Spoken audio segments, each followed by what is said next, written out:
हम मोटापे के ऊपर बात करेंगे। ऐसा कहा जाता है कि ये गंभीर बीमारी बनती जा रही है। मोटापा सभी बीमारियों की जड़ इसे कह सकते हैं। तो physical, social and mental wellbeing तीनों ही खराब होती हैं जब आप मोटापे के शिकार होते हैं। तो ऐसे एक नहीं 50 रोग होने की संभावना बनी रहती है जो भी लोग मोटे हैं। क्या बिना डाइटिंग और एक्सरसाइज के वजन घटाया जा सकता है? भूखे रहने से वेट नहीं कम होगा, पहली बात बता दूं। सही खाने से वेट कम होगा।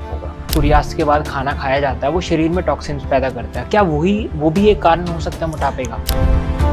तो ये ऐसे आसन है, इनको अगर आप डेली सिर्फ आधा घंटा भी कर लेना डेली, तो आप देखेंगे रिमार्केबल इफेक्ट आना शुरू हो जाएगा। एक्स्ट्रा फैट तो कम होगी, आपके एनर्जी लेवल्स बहुत हाई हो जाते हैं।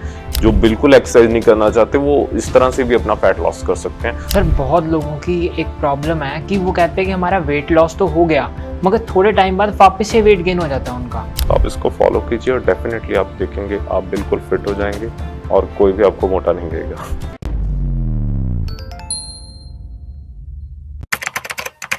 नमस्कार, D5 चैनल हिंदी देख रहे सभी दर्शकों का मैं विभोर चट्ठा स्वागत करता हूं। आयुर्वेद से मोक्ष तक हमारी पॉडकास्ट सीरीज चल रही है, जिसमें 15वां एपिसोड लेकर आए हम आपके सामने। दर्शकों की डिमांड पर हम मोटापे के ऊपर बात करेंगे, जो कि हमारे साथ जहां पर गेस्ट जुड़े हुए हैं doctor Navdeep Singh Thakur. Doctor Navdeep Singh Thakur senior Ayurvedic expert है और मोक्ष आयुर्वेदा के फाउंडर हैं। सर, आपका बहुत बहुत स्वागत है D5 चैनल हिंदी में। D5 चैनल देख रहे सभी दर्शकों को नमस्कार। सर, आज हम मोटापे के ऊपर बात करेंगे। ऐसा कहा जाता है कि ये गंभीर बीमारी बनती जा रही है। हर तीसरे चौथे इंसान को मोटापा है और इससे कई सारी और गंभीर बीमारियां, इसका इंटरकनेक्शन होता है इन बीमारियों का। तो मैं जानना चाहूंगा मोटापा किस वजह से होता है और किन गलतियों की वजह से हमें मोटापा जैसी बीमारी हो रही है। विभोर, आज बहुत ही इंपॉर्टेंट टॉपिक आपने शुरू किया है। मोटापा सभी बीमारियों की जड़ इसे कह सकते हैं। एंड पहले ये ज्यादा वेस्टर्न कंट्रीज में होता था, अमेरिका में, यूरोप में बहुत लोग मोटापे के शिकार थे, लेकिन अब भारत में इसका बहुत ज्यादा प्रभाव पड़ चुका है। हर थर्ड पर्सन मोटापे का शिकार है। मोटापा एक एक वैसे ही एक बहुत बड़ी बीमारी है। एक जो पर्सन है जब वो बहुत मोटा होता है तो उसका एक फिजिकल हेल्थ तो जो खराब होती है, उसकी physical, mental and social health भी खराब होती है, क्योंकि उसका मेंटल स्टेटस भी ठीक नहीं रहता, उसको रिस्पेक्ट नहीं मिलती, वो मजाक का पात्र बनता है। तो physical, social and mental wellbeing तीनों ही खराब होती हैं जब आप मोटापे के शिकार होते हैं। अब मोटापे की डेफिनेशन क्या कहेंगे हम, कौन है बंदा मोटा? तो जितना आपका ऑप्टिमम बॉडी वेट होना चाहिए, अगर आप उससे बहुत ज्यादा हैं, मान लीजिए 10 किलो ही ज्यादा हैं, तो वो आपके जो बॉडी के ऑर्गन्स हैं, जो वाइटल ऑर्गन्स हैं, आपका हार्ट है, लिवर है, किडनी है, आपकी जो मस्कुलोस्केलेटल सिस्टम यानी आपकी हड्डियां हैं, मांसपेशियां हैं, वो अब एक तरह से आपकी जरूरत से ज्यादा उन्होंने वजन उठा रखा है और उस जरूरत से ज्यादा उन ऑर्गन्स को काम करना पड़ रहा है। तो इस तरह से वो आपके इंटरनल ऑर्गन्स के लिए भी हार्मफुल हो जाता है। तो अगर आपके इस वेट बहुत ज्यादा है तो आपको अन्य बीमारियां भी होने की संभावना रहती है। अब मोटापे के साथ साथ और अन्य क्या समस्या होती है? देखिए, जो लोग मोटे हैं उनको हार्ट के इश्यूज आने की संभावना ज्यादा रहेगी। मोस्टली कोलेस्ट्रॉल हाई रहता है, हार्ट अटैक होने की संभावना, बीपी होने की संभावना, शुगर ज्यादा होती है, मोस्टली डायबिटिक हो जाते हैं पेशेंट से। हाइपोथायराइडिज्म, कई बार हाइपोथायराइडिज्म की वजह से मोटापा हो रहा होता है। इसके अलावा जॉइंट्स के डिसऑर्डर्स। अब क्या है कि अगर आपका बॉडी वेट ज्यादा है तो इसका मतलब ये तो है नहीं कि आपके मसल ज्यादा स्ट्रांग हो जाएंगे या आपकी हड्डियां ज्यादा स्ट्रांग हो जाएंगी। उनके ऊपर तो ओवरलोडिंग हो रही है, तो उनका वेयर एंड टेयर एक नॉर्मल इंसान जिसका नॉर्मल बॉडी वेट है उससे जल्दी हो जाएगा। तो जो भी ओबेसिटी से पीड़ित हैं लोग, जो मोटे हैं, उनका हम देखेंगे बहुत जल्दी उनके घुटने घस जाते हैं, फिर उनको जोड़ों का दर्द होना शुरू हो जाता है। तो ऐसी, इसके अलावा उनको सांस लेने में दिक्कत। आप देखिए, मोटे आदमियों को अगर थोड़ा सा चलना पड़ जाए, सीढ़ियां चढ़नी पड़ जाए, सांस फूल जाती है। तो ऐसे एक नहीं 50 रोग होने की संभावना बनी रहती है जो भी लोग मोटे हैं। तो हमें अपने बॉडी वेट को ऑप्टिमम रखना है, नॉर्मलाइज रखना है, उसे बढ़ने नहीं देना है, तब हम बहुत सारी बीमारियों से बचे रहेंगे और फिट भी दिखेंगे। सर, मोटापा होने के क्या क्या कारण है? देखिए, मोटापा होने के बहुत सारे कारण हैं। कुछ डिसीज में मोटापा हो जाता है, लेकिन एक जनरल फैक्टर अगर हम बात करें जो मेजॉरिटी ऑफ पीपल में पाया जाता है, आहार और विहार। आहार विहार जब आपका खराब हो जाता है तो उसके कारण आपको मोटापा होता है। मतलब आपकी एक्सेसिव कैलोरी इनटेक हो रही है, आपको जरूरत से ज्यादा खा रहे हैं या ऐसा खा रहे हैं जो आपके लिए अच्छा नहीं है। दूसरा, सेडेंटरी लाइफस्टाइल, जैसे मॉडर्न लाइफस्टाइल में जितना हम आराम पसंद होते जा रहे हैं तो वही जो पसीना हम बचा रहे हैं कि ना बहाना पड़े, वो एक तरह से हमारी बीमारी के रूप में हमारे अंदर आ रहा है। तो दोनों ही तरफ से, एक तरह से सुख आपने ले लिया तो वो दूसरी तरफ मोटापे की तरह और अन्य बीमारियों के दुख के रूप में आपको सहना पड़ रहा है। तो ये दो मेन चीजें। अब इसमें क्या होता है कि जब आप एक्सेसिव कैलोरी इनटेक करते हैं या ऐसी चीजें खाते हैं जिनसे क्या होता है आपकी बॉडी में फैट एकम्युलेशन होना शुरू हो जाता है। वो आपके हिप्स में, थाइज में, आपकी जांघों में, बाजुओं में बहुत ज्यादा फैट इकट्ठा होना शुरू हो जाता है, आपके टमी पे बहुत ज्यादा फैट इकट्ठा होना शुरू हो जाता है। उसके कारण क्या करता है, वो आपकी जो चैनल्स हैं उनको ब्लॉकेज करता है, तो और ज्यादा बंदा मोटा होना शुरू हो जाता है, जिसके कारण अन्य बीमारियां भी होनी शुरू हो जाती हैं। आप जो जंक फूड खा रहे हैं, एक्सेसिव शुगर्स ले रहे हैं, एक्सेसिवली डेयरी प्रोडक्ट्स ले रहे हैं और जो एक्सेसिवली मीट ले रहे हैं, तो ये सारे कारण जो हैं, बहुत ज्यादा फ्राइड चीजें खाना, ये आपको मोटा करता है। इसके अलावा स्ट्रेस फैक्टर्स, जो लोग बहुत ज्यादा स्ट्रेस में रहते हैं, कॉर्टिसोल लेवल जिनके बहुत हाई रहते हैं, उसके कारण भी आपके जो हार्मोनल जो बैलेंस है वो खराब हो जाता है, जिसके कारण क्या होता है मेल्स में ईस्ट्रोजन लेवल बढ़ जाते हैं, टेस्टोस्टेरोन कम हो जाता है, तो उसमें क्या होता है मसल मास कम हो जाएगा और जो फैट टिश्यू है, एडिपोज टिश्यू है, वो बढ़ जाएगा, जिसके कारण व्यक्ति मोटा हो जाता है। और थायराइड के डिसऑर्डर्स हैं और अन्य कई ऑटोइम्यून डिसऑर्डर हैं जिसमें व्यक्ति मोटा हो जाता है। तो ये सारे कारण। तीसरा, सेडेंटरी लाइफस्टाइल, कि आपने सारा दिन एसी चला के घर में पड़े हुए हैं, टीवी देख रहे हैं, जंक फूड खाए जा रहे हैं, कोई पसीना नहीं बहा रहे हैं, तो क्या होगा आप एक्सेसिव कैलोरी तो ले रहे हैं लेकिन उसे बर्न आउट नहीं कर रहे हैं। तो उससे क्या होता है आपके जो अंदर के ऑर्गन्स हैं वो भी एक तरह से स्लगिश हो जाते हैं, वो उनका काम भी स्लो हो जाता है, आपके भीतर बहुत सारे टॉक्सिन्स जमा हो जाते हैं। पसीना भी एक मल है, आयुर्वेद में मल बताए गए हैं, मल, मूत्र और स्वेद। स्वेद यानी पसीना। तो जिस तरह टॉयलेट का और यूरिन का बाहर निकलना जरूरी है, उस तरह पसीने का भी बाहर निकलना जरूरी है। अगर आप एसी में बैठे रहते हैं, देखिए अगर फैन चलाया है तो आपकी स्वेटिंग होती रहती है साथ साथ, आपको चाहे पता नहीं चलता क्योंकि साथ साथ वो पंखे के कारण वो इवेपोरेट होता रहता है, राइट। लेकिन जब आप बहुत ज्यादा एसी में बैठे रहते हैं तो क्या होता है आपकी बिल्कुल भी स्वेटिंग नहीं होती है, तो आपकी चैनल्स क्लॉग हो जाती हैं, जिसके कारण भी आपका बिल्कुल स्वेटिंग ना होने के कारण जो आपकी बॉडी में टॉक्सिन्स हैं वो जमा रह जाते हैं। तो जब ये सारे टॉक्सिन्स आपके भीतर क्लॉग्ड रहेंगे तो भी आपका जो फैट टिश्यू है वो बढ़ना शुरू हो जाता है। तो ये कुछ सारे कारण हैं जिनके कारण आप मोटापे के शिकार होते हैं और धीरे धीरे आपका वेट गेन होना शुरू हो जाता है। क्या शरीर में अगर और कोई बीमारी हो तो उसकी वजह से भी मोटापा हो सकता है? जी हाँ, बिल्कुल। बहुत सारी बीमारियां, जैसे मैंने बताया हाइपोथायराइडिज्म एक ऐसी बीमारी है जिसमें थायराइड ग्लैंड जो होता है हमारा, जिसका काम है हमारे मेटाबॉलिज्म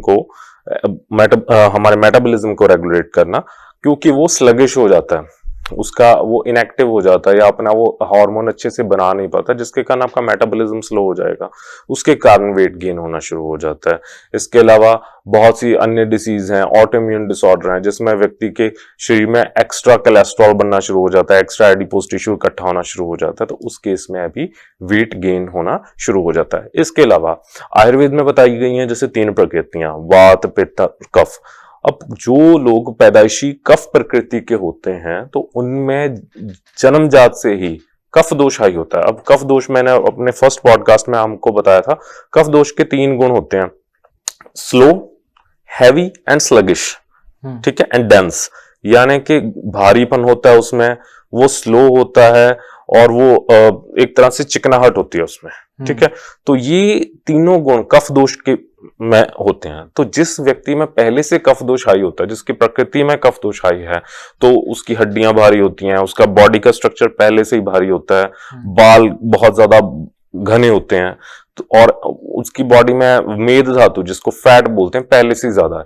तो ऐसे पेशेंट्स में भी थोड़ा जेनेटिक फैक्टर्स भी रहते हैं, थोड़ा ये प्रकृति का फैक्टर रहता है, जिसके कारण भी उनमें वेट गेन ज्यादा रहता है और उनको वेट गेन से ही रिलेटेड डिसीज ज्यादा होती हैं, जैसे एस्थमा हो गया या आपको हाई कोलेस्ट्रॉल हो गया, ब्लड प्रेशर, शुगर, तो ये सारे कफज रोग हैं। तो ये सारी चीजें के कारण, इन सारे रोगों के कारण भी आपका मोटापा। सर मैं जानना चाहूंगा क्या बिना डाइटिंग और एक्सरसाइज के वजन घटाया जा सकता है? शॉर्टकट्स है ना, देखिए लाइफ में कोई शॉर्टकट नहीं होता, आप समझिए बात को, आपको इस चीज को एक्सेप्ट करना पड़ेगा। एक दिन में आपका वेट गेन नहीं हुआ है, उसको एक टाइम लगा है, कईयों को 2 साल लग जाते हैं, कईयों को 5 साल लग जाते हैं, वो धीरे धीरे वेट गेन होता है। 1 महीने में किसी का 10 किलो वेट नहीं गेन होता है ना। तो इसी तरह एक दिन में नहीं जाने वाला। अगर आप शॉर्टकट्स के चक्कर में पड़ रहे हैं, किसी टीवी या सोशल मीडिया के विज्ञापन को देख के कि हाँ 10 दिन में कम हो जाएगा, पहली बात तो होता ही नहीं है, साइंटिफिक ही नहीं है वो चीज, है ना।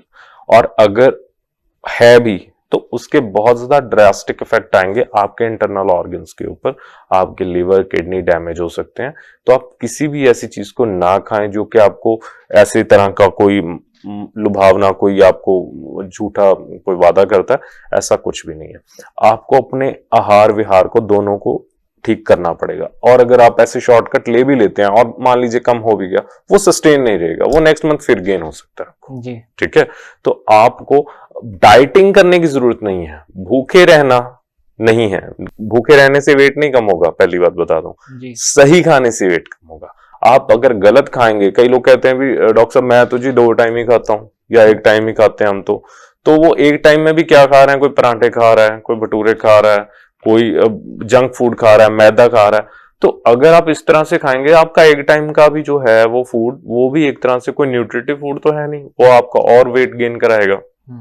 ठीक है ना। आप 3 के बजाय 4 टाइम खाइए, लेकिन सही खाना खाइए और सही मात्रा में खाइए, तो वो आपके वेट को ऑप्टिमम रखेगा, आपकी धातुओं को भी पुष्ट रखेगा और किसी भी बीमारी को नहीं होने देगा। आजकल जैसे हम देखते हैं सेलिब्रिटीज भी कई बार बात करते हैं कि हम डाइटिंग करते हैं, और उनको फॉलो करते करते जो उनके फॉलोअर्स होते हैं वो भयंकर डाइटिंग करनी शुरू कर देते हैं कि अगर हम डाइटिंग करेंगे तो हमारा वेट लॉस हो जाएगा, मगर उसकी बजाय उनका वेट गेन हो जाता है। ये कैसे हो जाता है? सर मैंने वही बताया ना कि आपको डाइटिंग नहीं करनी है, आपको सही डाइट प्लान को फॉलो करना है। आप सही खान पान करेंगे, देखिए आयुर्वेद में हर बंदे की अलग प्रकृति है, लेकिन जो लोग मोटे हैं उनको मोटा मोटा मैं बता दूं, जैसे मैंने बताया कि कफ दोष के कारण, कफ दोष जब एग्रीवेट करता है तब आपकी बॉडी में मोटापा होता है। तो आपको कफ वर्धक आहार नहीं खाना है, कफ शामक आहार खाना है। और दूसरा, आपको ऐसी एक्सरसाइज करनी है जो आपकी बॉडी के मेटाबॉलिज्म को फास्ट करे, जो आपकी कैलोरीज को अच्छे से बर्न करे। आप कोई भी एक्टिविटी चूज कर सकते हैं, उसके बारे में हम आगे बताएंगे, लेकिन आपको सही फूड की तरफ जाना होगा, एक अच्छे डाइट प्लान को फॉलो करना होगा। और इसमें आयुर्वेद आपकी बहुत अच्छी हेल्प कर सकता है। आयुर्वेद का तो सिद्धांत ही दिनचर्या के ऊपर शुरू होता है। मेडिसिन, औषध तो बाद की बात है, अगर आपकी दिनचर्या ठीक है तो आप वैसे ही स्वस्थ रहते हैं। और अगर किसी कारण से ज्यादा समस्या आ गई है तो हम औषध साथ में देते हैं उसको हेल्प करने के लिए और उस जो प्रक्रिया है उसको बूस्ट अप करने के लिए। सर, आयुर्वेद से मोटापा कैसे ठीक किया जा सकता है? देखिए, आयुर्वेद में अप्रोच जो रहती है मोटापा ठीक करने की, उसमें हमारी 3 चीजें रहती हैं कि हमने पहले तो कफ दोष को बैलेंस करना है, क्योंकि जब आपके दोष इम्बैलेंस रहते हैं तब मोटापा होता है। दूसरा, हमने क्या करना है, आपकी अग्नि बढ़ानी है, क्योंकि जहां पर भी मोटे लोग होते हैं इनमें अग्नि खराब होती है जी। या तो वो बहुत एक्सेस होती है या वो मंदाग्नि बहुत लो होती है जी। तो हमने अग्नि का मतलब मेटाबॉलिज्म, कि आपका मेटाबॉलिज्म फास्ट होगा तो आपकी कैलोरीज भी सही से बर्न होंगी, आपका जो खाया पिया है वो पचेगा भी। तीसरा, हमने जो संशोधन करना होता है, आम को निकालना होता है, क्योंकि जो भी मोटे लोग हैं इनमें क्या होता है, ये कहते हैं, इनकी एक कंप्लेंट होती है कि हम थोड़ा सा भी खाते हैं हमारा वेट गेन हो जाता है। अब उसके पीछे क्या रीजन है कि इनकी बॉडी में इतने टॉक्सिन्स जमा है, वो खाया पिया अच्छे से लग नहीं रहा, मतलब वो पच नहीं रहा है और ना वो बाहर निकल पा रहा, तो वो टॉक्सिन के रूप में एकम्युलेट हो जाता है, जिसके कारण क्या होता है, जो चैनल्स हैं, स्रोतस हैं, वो क्लॉग हो जाते हैं, तो वो अंदर ही इकट्ठा होना शुरू हो जाता है जो फैट है। तो क्या मोटे लोगों को कॉन्स्टिपेशन भी होती है? जी बिल्कुल। तो ऐसे लोगों में कॉन्स्टिपेशन होना, बवासीर होना, ये सारी समस्याएं भी रहती हैं। तो कभी उनको गैस डकार हो रहे हैं, कभी जी कच्चा हो रहा है, कभी उनका पेट खराब हो रहा है, तो डाइजेशन इश्यूज तो हमेशा रहते ही रहते हैं। तो हमारी अप्रोच ये रहती है कि अग्नि को बढ़ाया जाए, कफ को बैलेंस किया जाए और आपके मेटाबॉलिज्म को फास्ट करना है और आपकी जो स्रोतो अवरोध हुआ है उसको ठीक करना है। उसमें हम पंचकर्म चिकित्सा का सहारा ले सकते हैं, संशोधन कर सकते हैं, आपकी बॉडी को डिटॉक्सिफाई करने के लिए मेडिसिन देते हैं, जिससे कि आपके टॉक्सिन्स बाहर निकलते हैं, आपकी बॉडी हल्का फील करती है। इसके अलावा सही आहार और विहार, एक सही डाइट प्लान फॉलो करना। उसमें क्या होता है कि हम डाइट ऐसी देंगे जो कि पचाना आसान हो और लघु हो, पचाना आसान और लघु।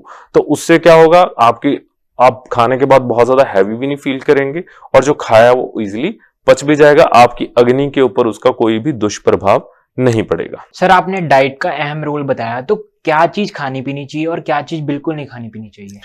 देखिए आयुर्वेद के अकॉर्डिंग मैंने जैसे बताया कि कफ शामक आहार लेने हैं, तो कफ जो है ना, देखिए आयुर्वेद में 6 रस बताए गए हैं। कोई भी आप दुनिया की कोई भी चीज खाते हैं उसमें 6 रस प्रधान होते हैं, मधुर, अम्ल, लवण, कटु, तिक्त, कषाय।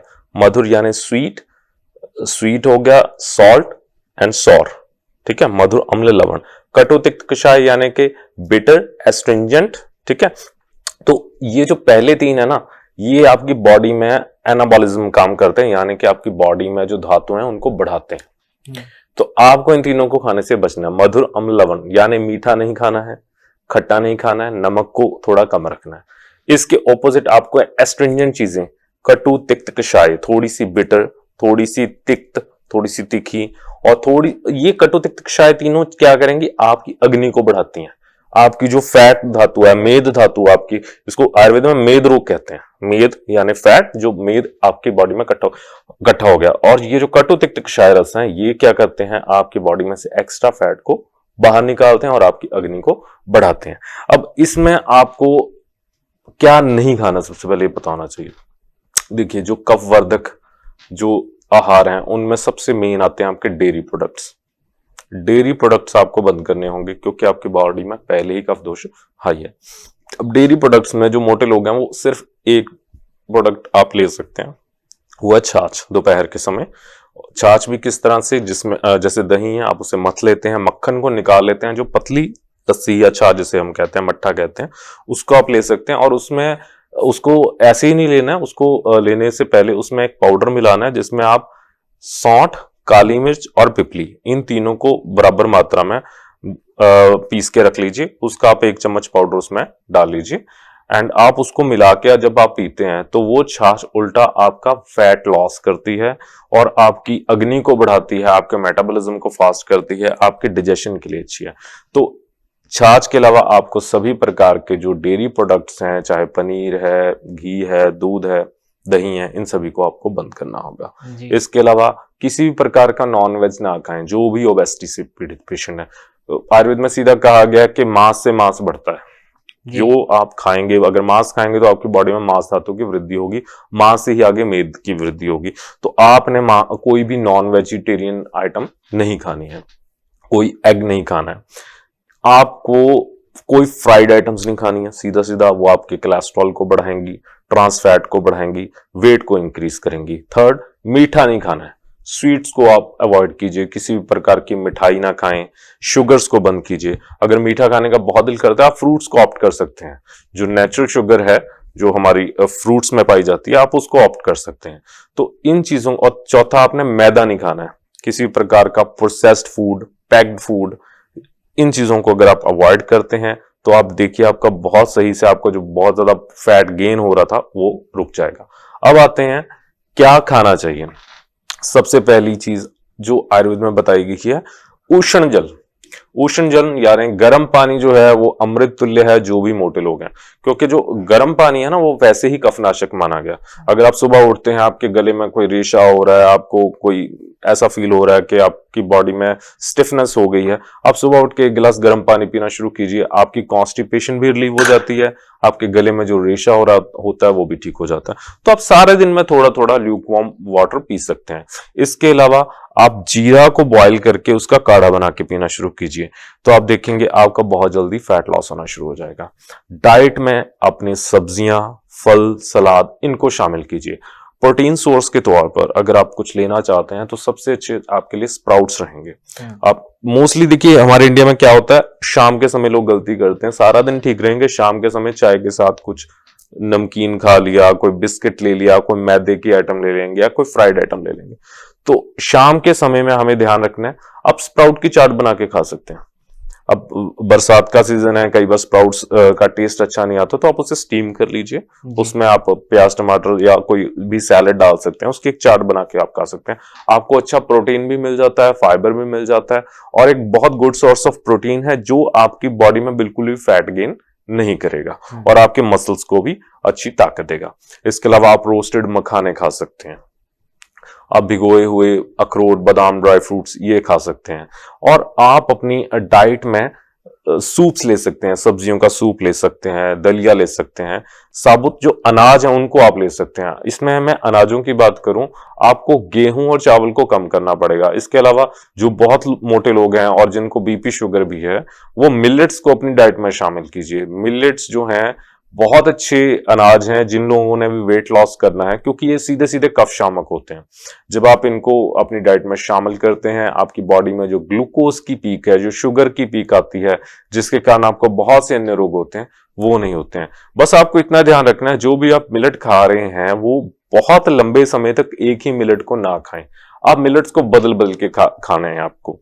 मान लीजिए आप कुटकी खा रहे हैं, आप 2 दिन कुटकी खाइए, उसके 2 दिन के बाद आप चेंज करके सवांग पे शिफ्ट हो सकते हैं, 2 दिन के बाद आप कंगनी पे शिफ्ट हो सकते हैं। तो इनको रोटेशन में आपको रखना है, और आपको इनको फ्राई बिल्कुल नहीं करना है, इनको जस्ट बॉईल करके खाइए, और उसके साथ आप अपने घर की जो भी दाल सब्जी बनी है आप उसको खा सकते हैं। तो आपको अपनी मील्स को एक माइंडफुल ईटिंग करनी है। माइंडफुल ईटिंग का मीनिंग है आपको कभी भी ओवर ईट नहीं करना और भूखे नहीं रहना जी।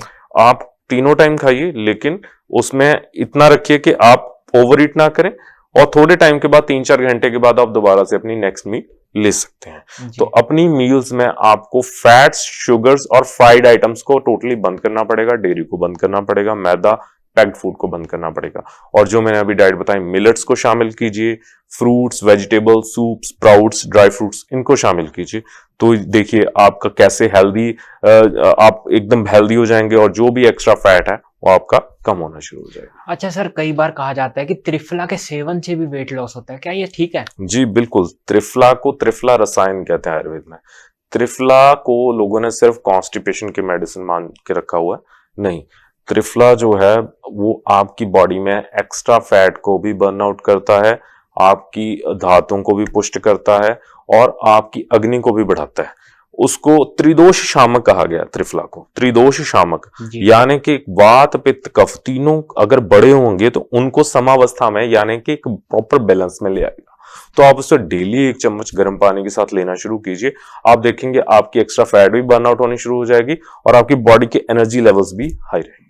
सर, आयुर्वेद में ऐसा कहा जाता है जो सूर्यास्त के बाद खाना खाया जाता है वो शरीर में टॉक्सिन्स पैदा करता है, क्या वो भी एक कारण हो सकता है मोटापे का? जी बिल्कुल, आपको लेट नाइट मील्स जो आजकल ट्रेंड बना हो उससे बचना होगा।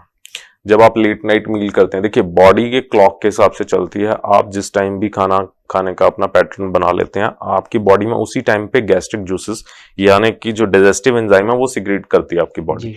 आप उस टाइम पे अगर आपने अपनी मील स्किप कर ली, उसके बाद आप देखेंगे एक टाइम पे तो आपको बहुत भूख लगती है, उसके बाद नहीं लगती है, ठीक है।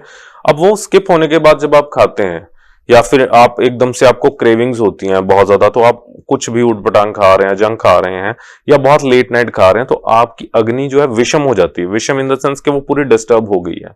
तो इस तरह से आपको डाइजेस्टिव इशू भी होंगे, और वो खाया पिया ना आपको कोई उसने ताकत देनी है, ना उसने शरीर से बाहर निकलना है, वो आम बन जाएगा।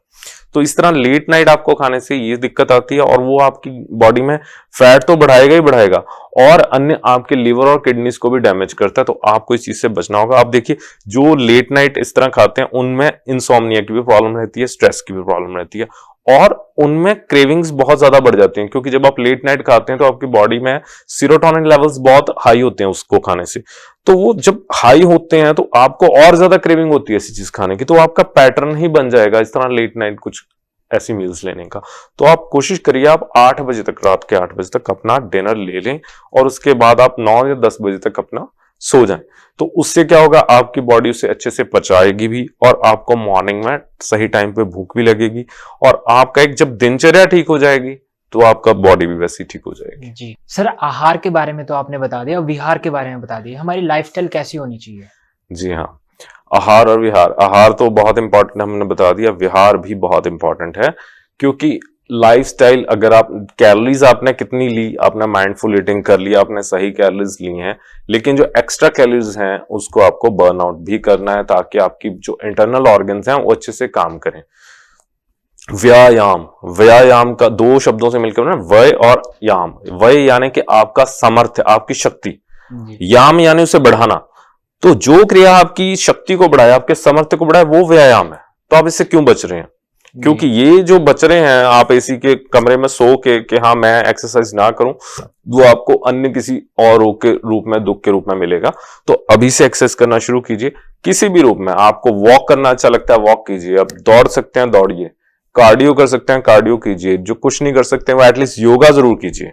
तो किसी भी तरह से आप अपने शरीर में जब 1 घंटा आप देंगे अपनी बॉडी को, तो आपका जो एक फैट लॉस भी होगा और आपका मसल गेन भी होता है, और इसके साथ साथ आपकी इम्यूनिटी भी बढ़ती है, आपकी अग्नि भी बढ़ती है।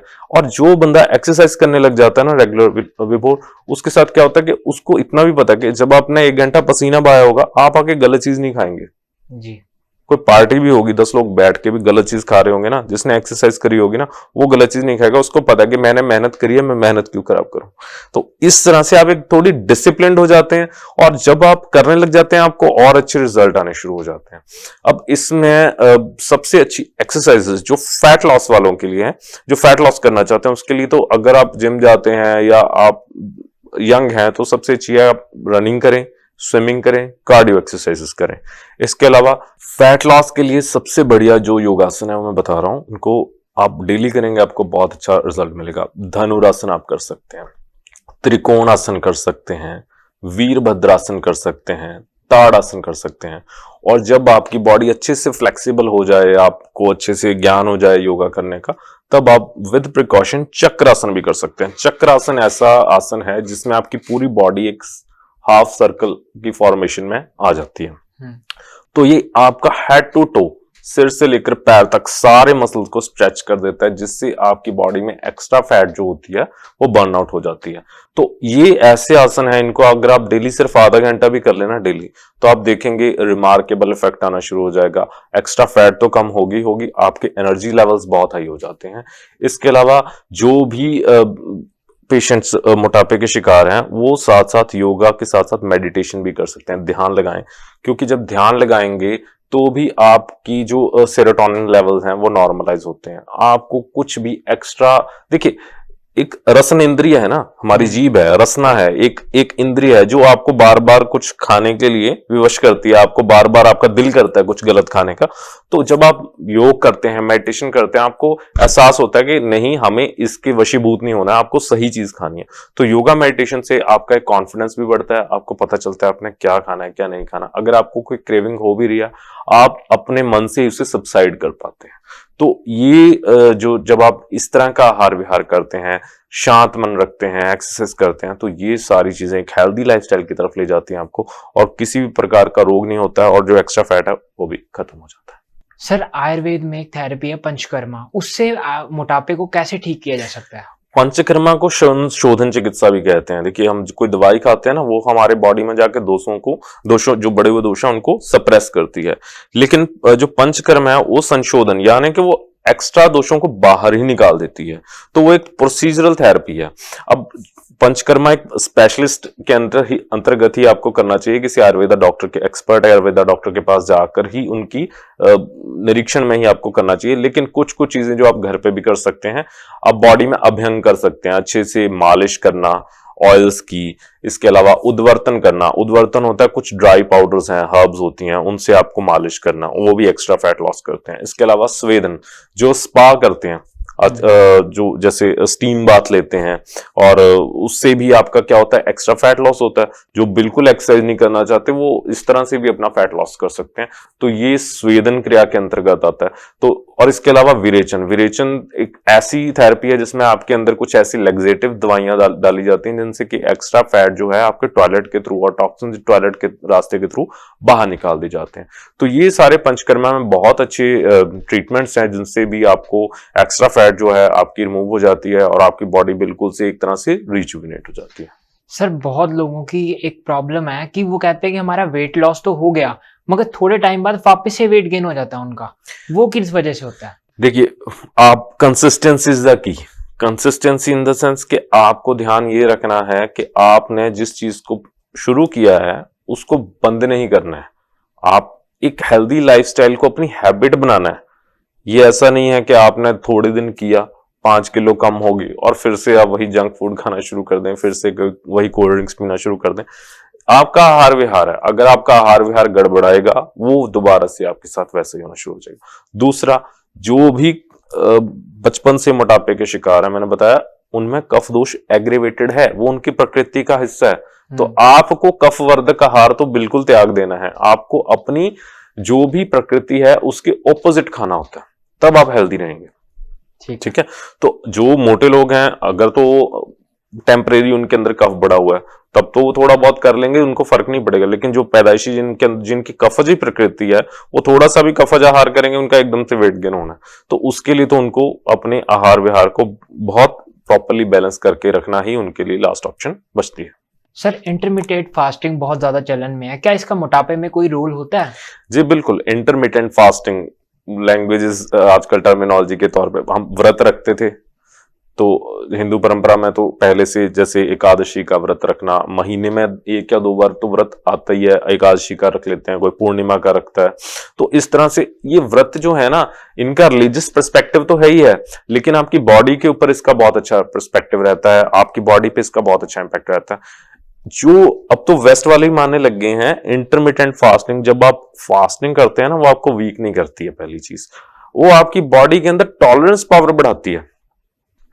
टॉलरेंस पावर का मीनिंग है कि जो व्यक्ति भूख सह सकता है, नींद सह सकता है, किसी प्रकार का कष्ट सह सकता है, वो ज्यादा स्ट्रांग है।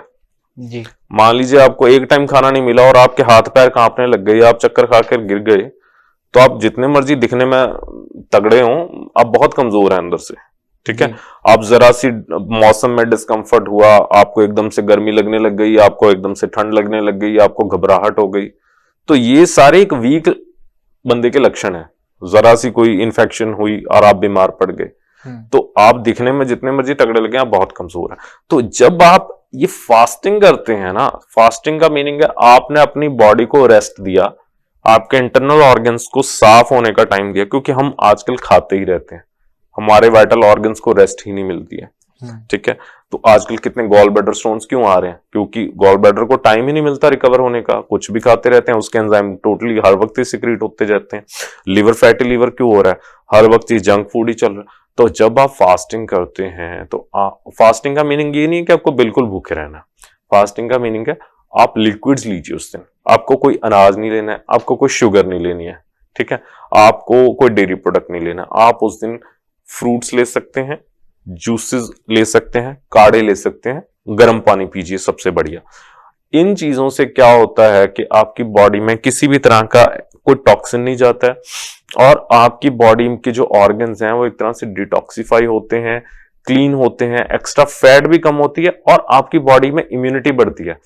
अब तो रिसर्चेस आ चुकी हैं कि जब आप फास्टिंग करते हैं, जो आपकी बॉडी में कैंसर सेल्स है ना, वो भी खत्म होना शुरू हो जाते हैं।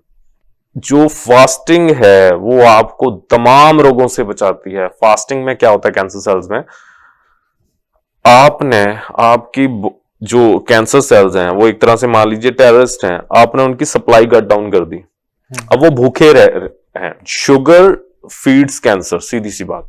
जब आप मीठा खाते हैं, आप मीठे का मीनिंग ये नहीं कि चीनी खा रहे हैं, आप चावल भी खा रहे हैं, आप चपाती भी खा रहे हैं, कुछ भी किसी फॉर्म में ले रहे हैं, इट कन्वर्ट्स इनटू शुगर। मीठे फल भी असर करेंगे? मीठे फल भी करेंगे, लेकिन जो फल हैं वो उनके अंदर जो फ्रक्टोज होती है वो इतना शुगर का पीक नहीं देगी। ठीक है। तो आप जो मैनमेड शुगर है उससे बचना है आपको, जो हाई पीक देने वाले अनाज हैं उनसे बचना है आपको। ठीक है। तो इस तरह से जब आप करते हैं फास्टिंग, हाँ जो कैंसर के पेशेंट उनमें तो हम फ्रूट्स के लिए भी एक दिन के लिए मना कर देते हैं कि एक बार तो प्रॉपर फास्टिंग हो जाने दीजिए। लेकिन जो नॉर्मल लोग हैं जो सिर्फ फैट लॉस करना चाहते हैं या बीपी शुगर है उनको ज्यादा, तो वो ये इंटरमिटेंट फास्टिंग में फ्रूट्स ले सकते हैं, कोई दिक्कत वाली बात नहीं।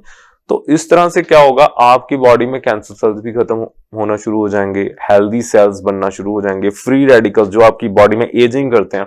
आजकल लोग एंटी एजिंग इंजेक्शंस लगा रहे हैं, बहुत सारे, कोई बॉटॉक्स लगा रहा है, कोई क्या कर रहा है। आप इंटरमिटेंट फास्टिंग करना शुरू कर दीजिए।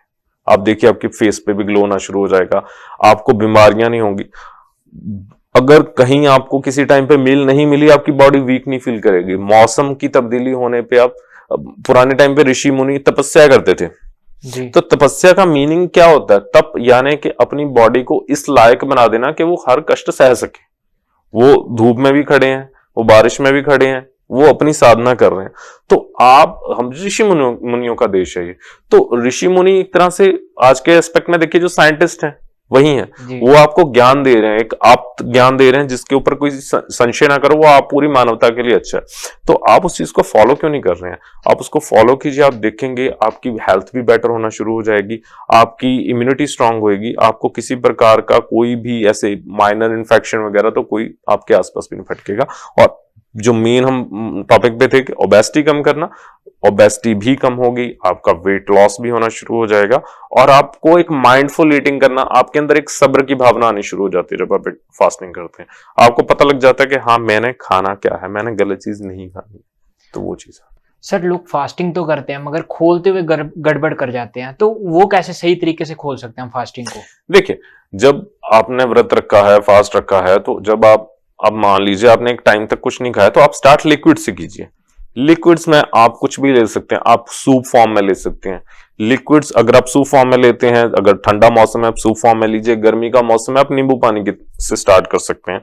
तो उससे क्या होता है, आप उसमें सेंधा नमक डाल के लीजिए, उसमें थोड़ा काली मिर्च का पाउडर डाल लीजिए, तो एक तरह से वो एपेटाइजर का काम करता है, आपकी भूख को बढ़ाएगा और आपकी दांतों को एकदम से जो एनर्जी, जो थोड़ी बहुत आपको वीकनेस फील हो रही होती है, वो इमीडिएटली रिकवर करेगी और आपको किसी प्रकार का नौजिया नहीं होगा। अब क्या करते हैं लोग, इधर फास्ट रखा था, अगले दिन एकदम से कोई हैवी मील ले ली, पराठे खा लिए या कोई फ्राइड आइटम और कोई चीज खा ली, तो क्या होता है, एकदम से पहले तो अग्नि सप्रेस हुई होती है, ऐसी चीज खाते हैं एकदम से नौजिया हो गया, वॉमिट आनी शुरू हो गई, जी कच्चा हो गया। तो आपने अपनी अग्नि को खराब नहीं करना है।